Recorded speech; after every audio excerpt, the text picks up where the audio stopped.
Boa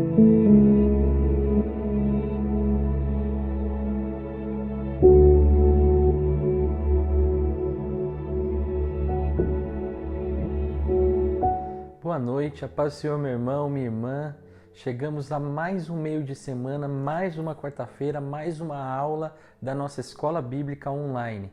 Que eu e você possamos nos assentar nesse momento e, mais uma vez, pegar o nosso caderno, a nossa caneta, a nossa Bíblia, para nos assentarmos aos pés do Senhor e continuar aprendendo a respeito do Evangelho de Marcos com o pastor Helder. Que você tenha uma boa aula e nós voltamos no final.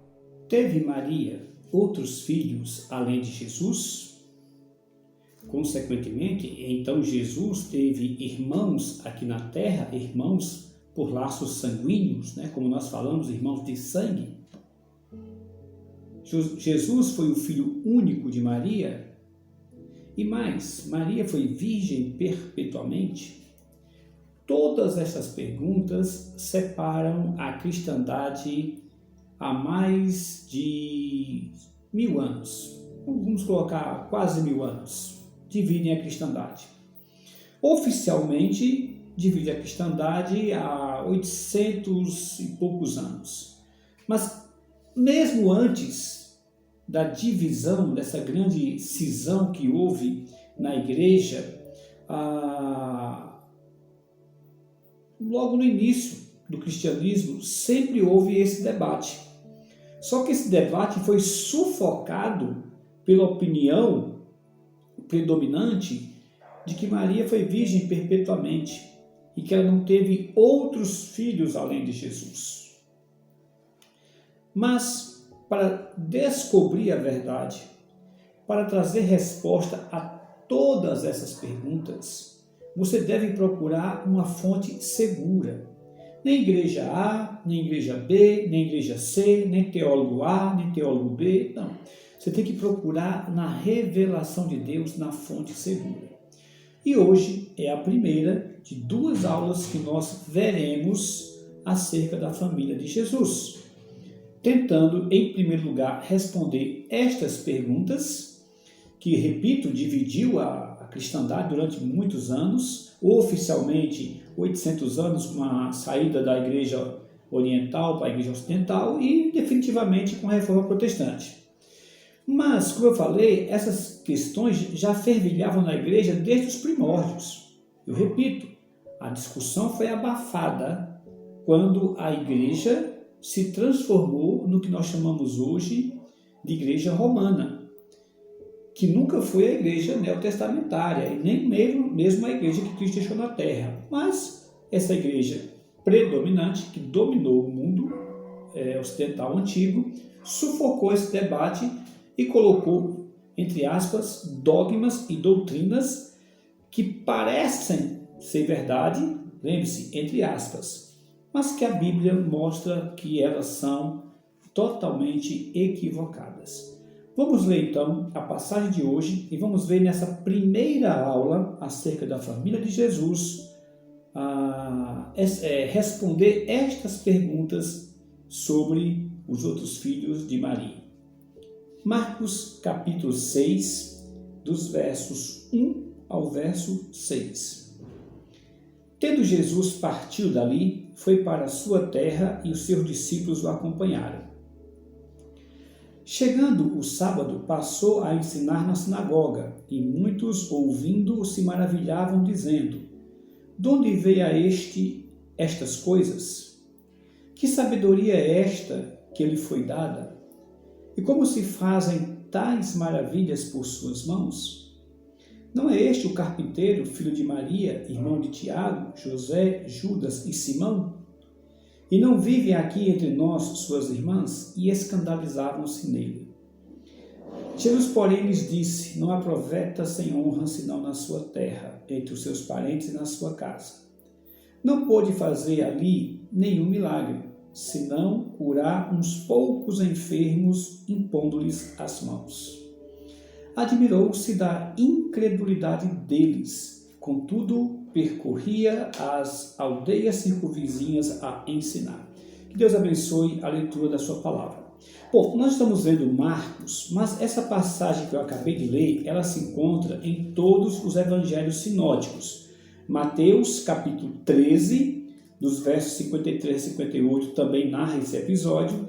E Lucas, capítulo 4, do 16 ao 30, também narra esse episódio. Seria importante olharmos essas passagens paralelas para vermos algumas coisas que acrescentadas. Por exemplo, em Marcos capítulo 6 diz que Jesus foi para a sua terra. E alguém poderia perguntar, mas que terra é essa que Jesus foi? Lucas 4,16 explica, indo para Nazaré, onde fora criado. Então veja que o que Marcos coloca, 6:1, tendo Jesus partido dali, foi para a sua terra e os seus discípulos acompanharam, essa terra seria Nazaré, onde ele foi criado. Ele não nasceu em Nazaré, nós sabemos disso, porque o Messias teria que nascer em Belém de Judá, e ele nasceu realmente em Belém de Judá, mas foi criado em Nazaré da Galileia, quando eles voltaram lá do Egito. Muito bem.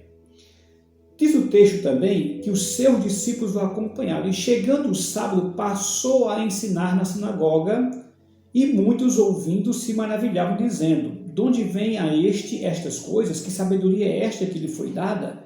E como se fazem tais maravilhas por suas mãos? Ok. Alguém pode dizer assim, olha, mas puxa, eles ficaram admirados com a pregação de Jesus e se maravilhavam. Se você ler o texto de Mateus, capítulo 13, versículo 54, a ideia é a mesma. E chegando à sua terra, ensinava-os na sinagoga de tal sorte que se maravilhavam e diziam: de onde lhe vem esta sabedoria e estes poderes miraculosos? Ok. Mas alguém vai dizer, mas por que se admiraram? Se você for olhar o texto de Lucas, que é um historiador, com H, é um pesquisador, é um cientista, aliás, é o único dos evangelistas que é cientista, é Lucas. E ele fez questão de fazer um trabalho científico, de pesquisa, de averiguação, de fontes, de entrevistar as fontes, já que ele não andou com Jesus. Então ele fez questão de entrevistar as pessoas que andaram com Jesus, com as fontes primárias, as testemunhas oculares que viveram com Jesus e que andaram com Jesus. E quando ele faz isso, observe no versículo 16 de Lucas capítulo 4, que ele vai acrescentar: indo para Nazaré, onde fora criado, num sábado, entrou na sinagoga, segundo o seu costume, e levantou-se para ler. Ou seja, era costume de Jesus ler. Então, por que eles ficaram maravilhados? Ficaram maravilhados porque no momento em que Jesus se batizou, ele já não era mais Jesus, o filho de Maria, e nem Jesus, o filho do carpinteiro. Naquele momento do batismo dele no Jordão, ele foi anunciado para o mundo como Jesus, o Messias, o Filho de Deus. Não mais o filho de José, nem mais o filho de Maria, mas o Filho de Deus.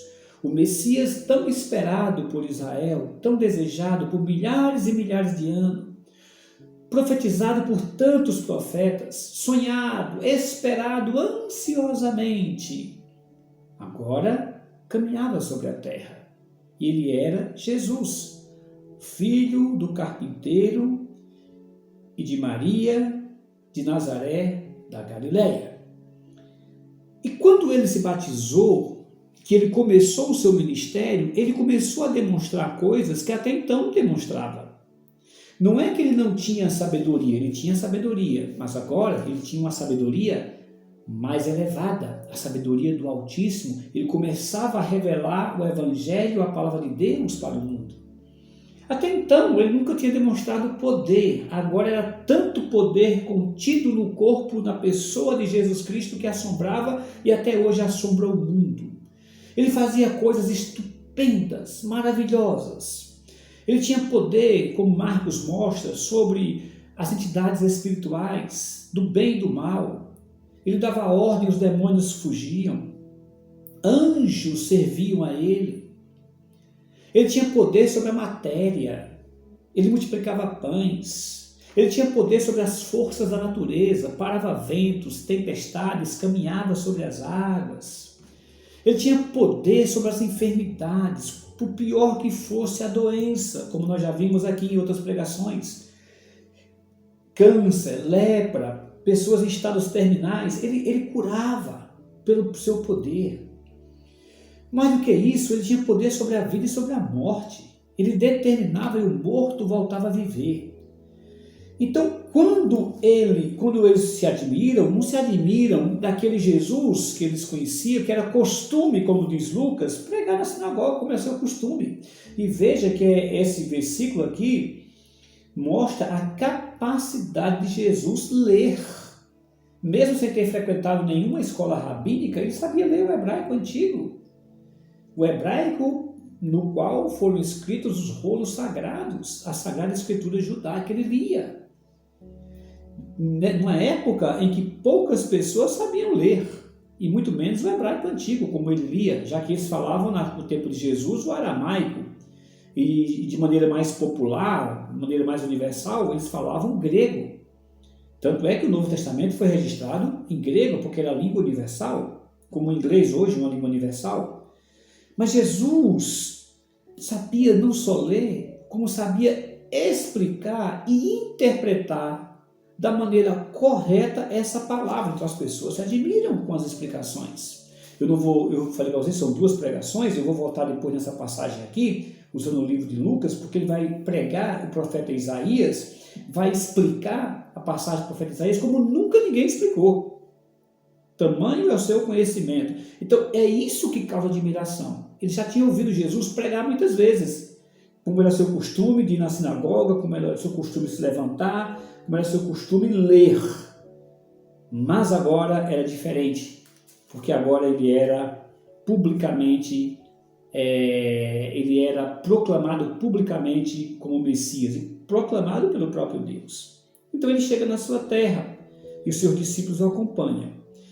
Voltando para Marcos capítulo 6, versículo 2, chegando o sábado, passou a ensinar na sinagoga. E muitos ouvindo se maravilhavam, dizendo: de onde vem a estas coisas? Que sabedoria é esta que lhe foi dada? E como se fazem tais maravilhas por suas mãos? Essa admiração, repito, é devido agora ele está no seu advento de Messias. Não é mais o carpinteiro, agora é o Messias. Mas também, muitos teólogos acreditam que o batismo de Jesus, quando o Espírito Santo veio para ele de maneira visível, a ponto das pessoas testemunharem, muitos teólogos defendem que naquele momento em que Jesus abriu mão de usar os seus atributos e passou a usá-lo única e exclusivamente na dependência do Espírito Santo, quando o Espírito Santo vem sobre ele, uma Shekinah, como no enchimento do templo, do tabernáculo, que a graça e a glória de Deus vem sobre ele. Jesus, não é que ele foi revestido de mais conhecimento, porque como Deus ele tem todo o conhecimento. Não é que ele foi revestido de todo o poder, porque como Deus ele tem poder.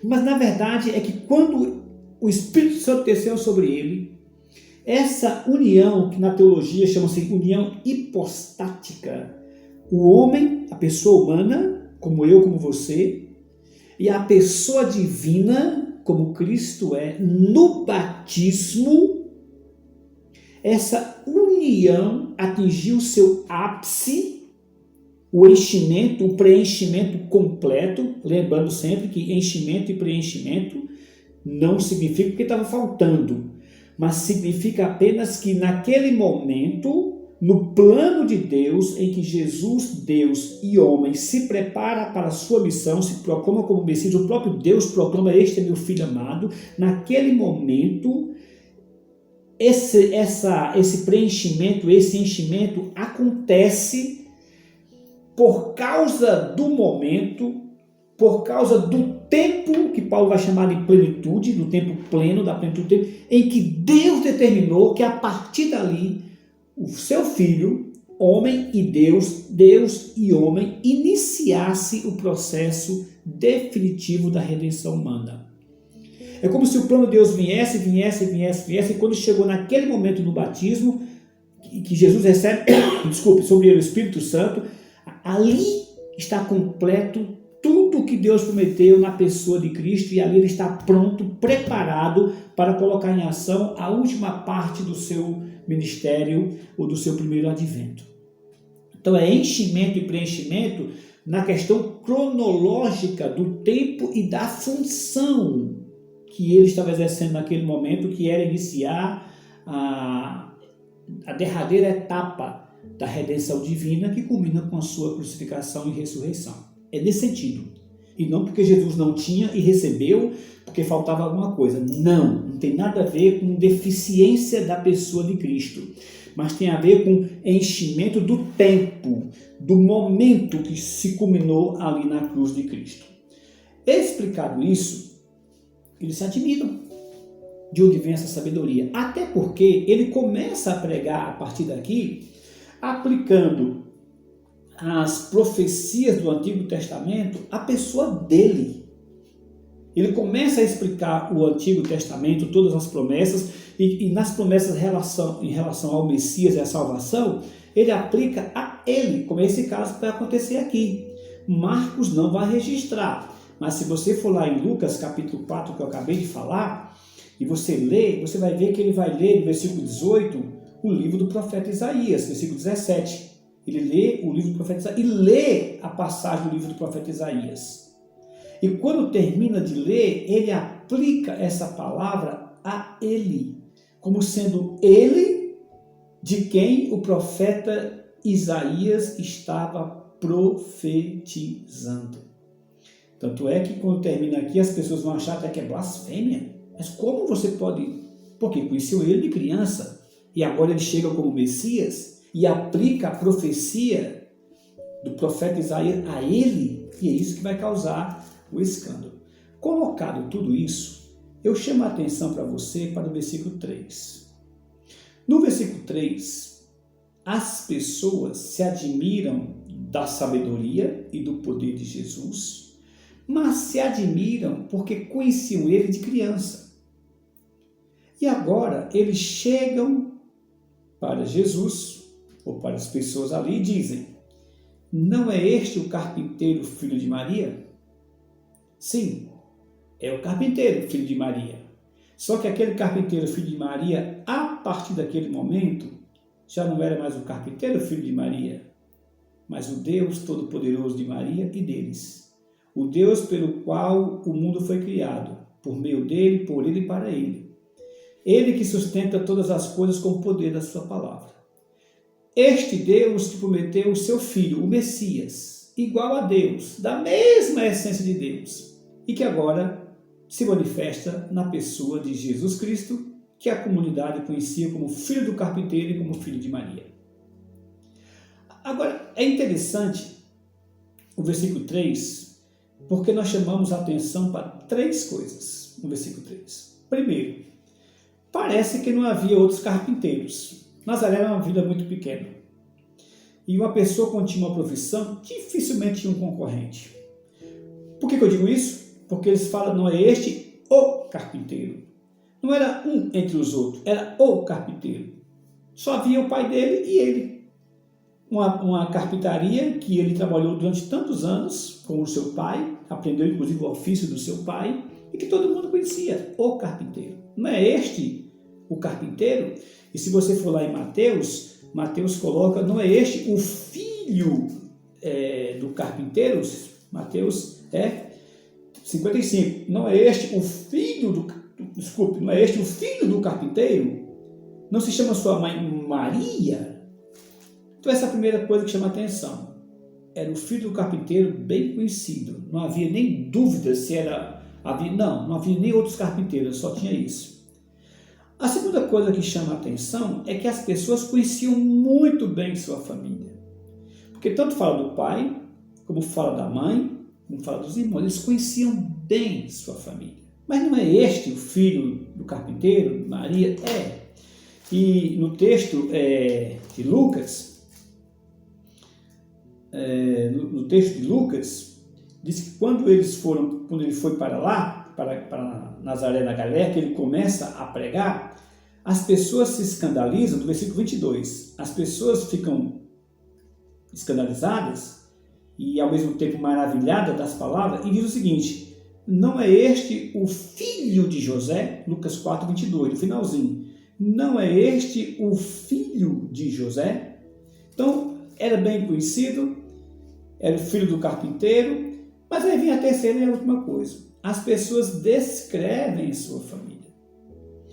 Marcos diz: filho de Maria, irmão de Tiago, José, Judas e Simão. Mas acrescenta: e não vivem aqui entre nós suas irmãs? E escandalizavam-se nele. A palavra escandalizar na língua grega é extremamente interessante. Já até falei dessa palavra aqui em outras aulas. Mas escandalizar na língua grega, a palavra escandalizo, ou escandalizou, como alguns falam, literalmente é uma palavra que significa tropeço. Às vezes essa palavra é traduzida como tropeço aqui nas nossas Bíblias. Porque a palavra fala de uma armadilha, sabe? Não sei se vocês conhecem tábua de fojo. Tábua de fojo é uma armadilha que a gente faz lá no Ceará para pegar pequenos animais, sabe? A gente faz uma armadilha e coloca uma tábuazinha assim, só que é uma tábua em falso. Quando o animalzinho vai, pisa na tábua, a tábua afunda e ele cai dentro. Usam para muitas coisas, chama tábua de fojo lá no Ceará. Essa palavra aqui parece muito com isso, tipo uma armadilha. Por isso que é chamado de tropeço, você tropeça e cai. Então, escandalizavam dele, tropeçavam nele. Tropeçavam como se caísse numa armadilha. E por que se tropeçavam nele? Porque eles conheciam José, eles conheciam Maria, sua mãe, eles conheciam Jesus, eles conheciam José, seu pai, eles conheciam Maria, sua mãe, eles conheciam Tiago, seu irmão, o segundo filho depois de Jesus, eles conheciam José, eles conheciam Judas, eles conheciam Simão. E diz: e não vivem aqui entre nós suas irmãs? Veja que eles falam de suas irmãs, ou seja, era mais de uma mulher. Assim, Maria não só foi mãe de Jesus, sem a participação de José, concebida pelo poder do Espírito Santo, como diz as Escrituras, mas depois que Maria teve Jesus, ela teve outros filhos. Ela viveu uma vida normal com José, uma vida de casal normal. E ela teve então 4 meninos e no mínimo 3 meninas. Assim, a família de Jesus era formada de 8 irmãos, Jesus e mais 7. Por que eu afirmo isso? Primeiro, porque a Bíblia deixa claro. Não é o filho de Maria? É. Não é o filho de José? É. Não é ele irmão de Tiago, José? É. Não vive entre nós, essa expressão não vive entre nós suas irmãs, dá a entender que as irmãs eram casadas, já que as mulheres dessa cultura casavam muito cedo. Se você for lá para Mateus, versículo 56, isso fica mais claro. Porque ele fala: não vive entre nós todas as suas irmãs? Tudo ele vem posto tudo isso. Todas. Se fossem 2, geralmente eles diriam ambas as suas irmãs. Porque na língua grega também tem a palavra para ambas, quando significa 2. Mas não usa ambas, usa todas as suas irmãs. Então, no mínimo, eram 3 meninas e 4 meninos fora Jesus Cristo. Então, Jesus, no mínimo, tinha 7 irmãos. Aí vem os debates, as questões. Alguns dizem, por exemplo, que estes irmãos de Jesus não eram irmãos de sangue, mas eram primos. E isso é uma afronta à palavra de Deus e à inteligência das pessoas. Se fossem primos, eles colocariam aqui seus parentes, seus primos, porque na língua grega tem a palavra para primo, tem a palavra para parente, tem a palavra para tio, tem a palavra para irmão, tem a palavra para irmã. E a palavra que aparece aqui é a palavra irmão, adelphos. Irmãos, adelphi, irmãs do feminino, é a palavra que aparece, irmãos e irmãs. Então dizer que eram primos, uma afronta. Dizer que no hebraico, no aramaico, às vezes os primos eram chamados de irmãos e aplicar essa passagem é outro absurdo. É outro absurdo. De fato, na língua hebraica, às vezes pessoas eram chamadas de irmãos sem ser irmãos, como também eram chamados de pai sem ser pai, uma questão hereditária. Mas o que tem a ver isso com essa passagem? Absolutamente nada. Porque o Espírito Santo inspirou para eles escreverem a palavra de Deus, no Novo Testamento, na língua grega.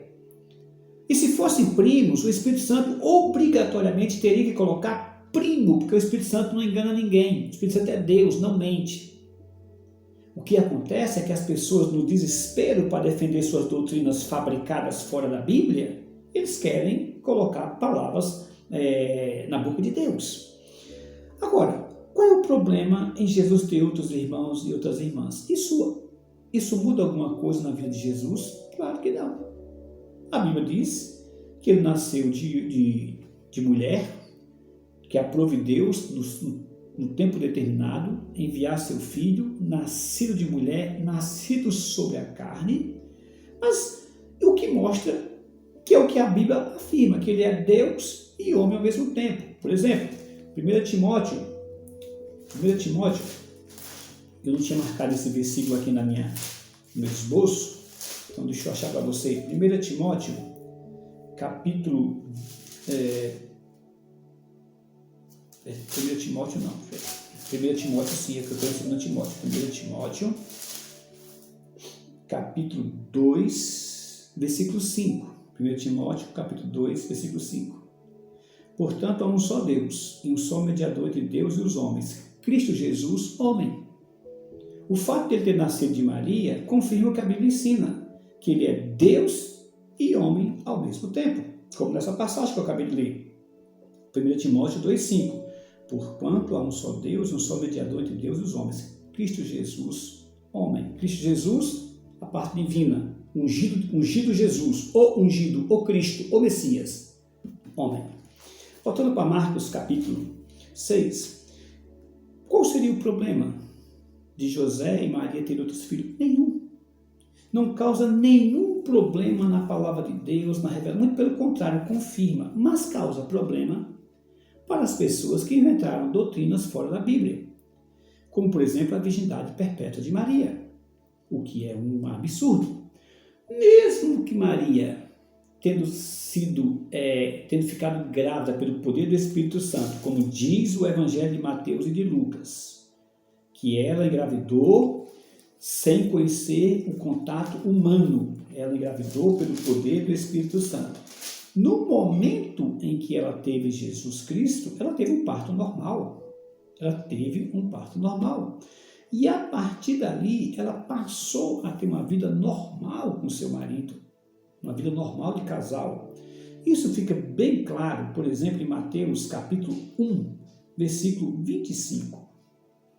Diz assim: contudo, não a conheceu, enquanto ela não deu à luz um filho a quem pôs o nome de Jesus. Então, quando o anjo anuncia para Maria que ela vai ter um filho, que ela vai pôr o nome dele de Jesus, que o filho que ela vai ter vai ser concebido pelo poder do Espírito Santo, o texto deixa claro que José não a conheceu enquanto ela não deu à luz a um filho a quem pôs o nome de Jesus. O que significa não a conheceu? Será que José não conhecia a sua noiva? Não é isso. Não a conheceu, que ele não teve relações sexuais com ela enquanto ela não deu à luz a um filho a quem pôs o nome de Jesus. E depois que ela deu à luz a um filho que ela pôs o nome de Jesus, o que aconteceu? Ele a conheceu. Eles tiveram uma vida de casal normal, tiveram um relacionamento de casal normal. Além do mais, existe um episódio na vida do Senhor e Salvador Jesus Cristo que chama muito a atenção dessa vida conjugal normal de José e Maria. Eu me refiro à passagem de Jesus Cristo no templo com os doutores da lei.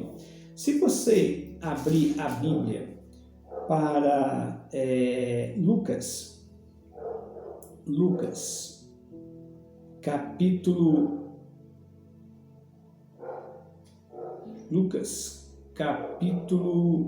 2.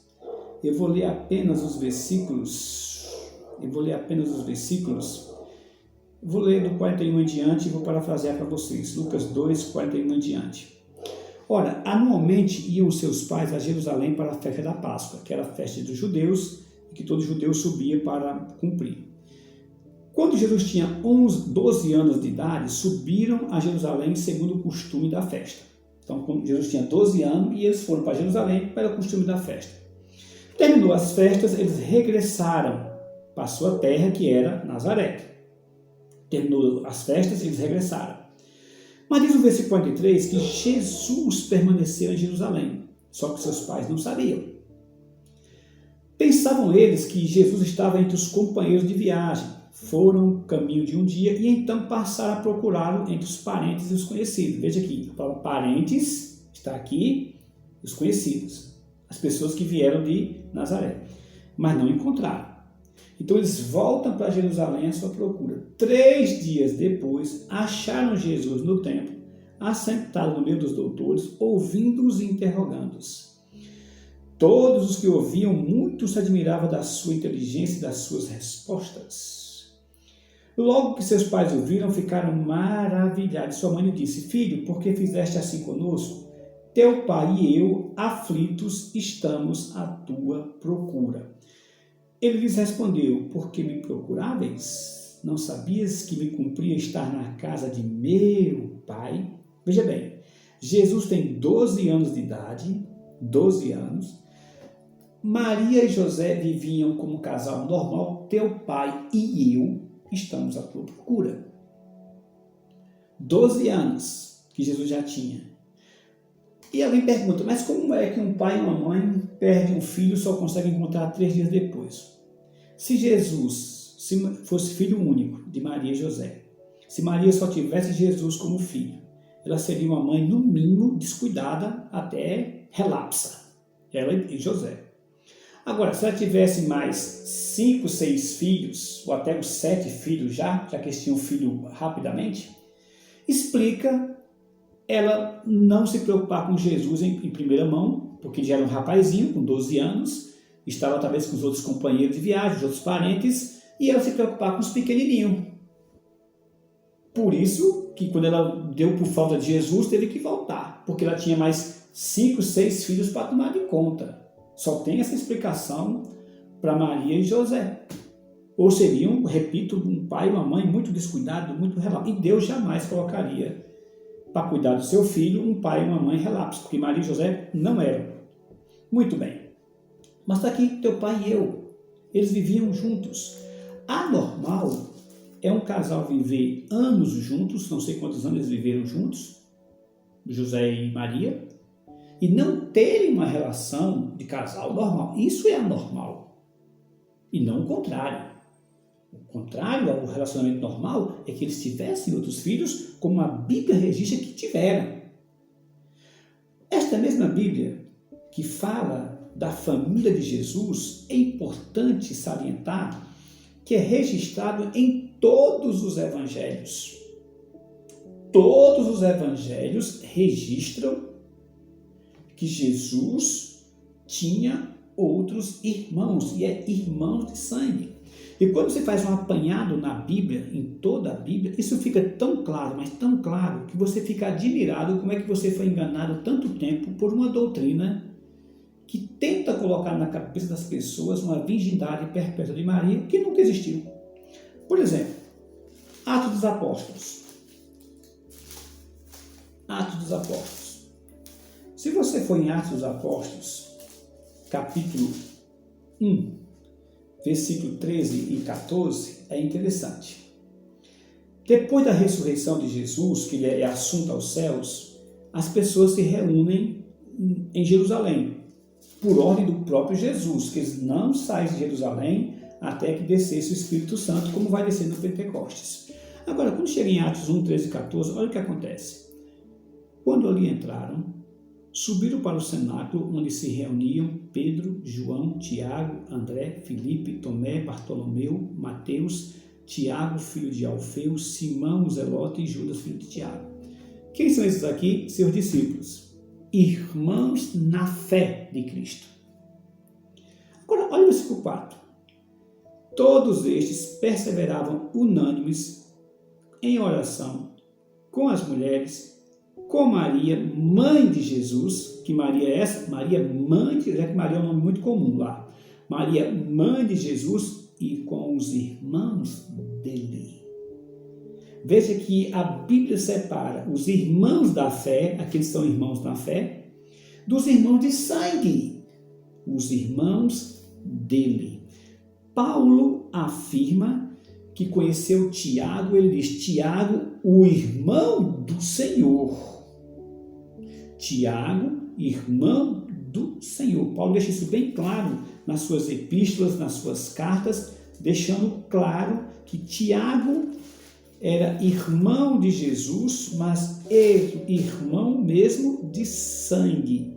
Por exemplo, quando ele fala no livro de Gálatas, que ele vai até Jerusalém, ele fala de Tiago como irmão do Senhor.